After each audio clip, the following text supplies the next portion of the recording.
ഇന്നൊരു ചെറുപയർ കറിയാണ് കേട്ടോ. സൂപ്പർ ടേസ്റ്റാണ്. നമുക്ക് പേനം ചൂടാവട്ടെ.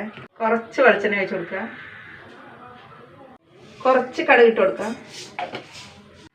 1 ടീസ്പൂൺ ഉഴുന്ന് പരിപ്പ്,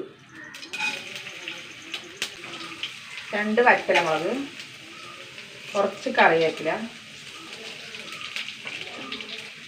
1 പച്ചമുളക്, പഴുത്ത മുളകായിട്ടാണ്, 1 കഷ്ണം ഇഞ്ചി. എല്ലാം മൂത്ത് വന്നു. ഈ തീ കുറച്ച് വെച്ചിട്ട് പൊടികളിട്ട് കൊടുക്കുക. 1/2 ടീസ്പൂണ് കായപ്പൊടി, 1 നുള്ളു മഞ്ഞൾപ്പൊടി, 1/2 ടീസ്പൂണ് മുളക് പൊടി. കളറിനാണ് ഈ പൊടികളുടെ പച്ചമണം പോട്ടെ.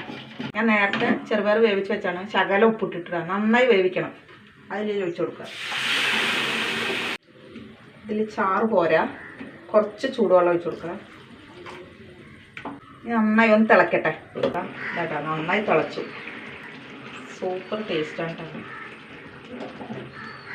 പുട്ടിൻ്റെ കൂടെ കഴിക്കാൻ സൂപ്പർ ബെസ്റ്റാണ്. അപ്പോൾ ഇഷ്ടപ്പെട്ടാൽ സബ്സ്ക്രൈബ് ചെയ്യാൻ, ഫോളോ ചെയ്യാം നമ്മളെ.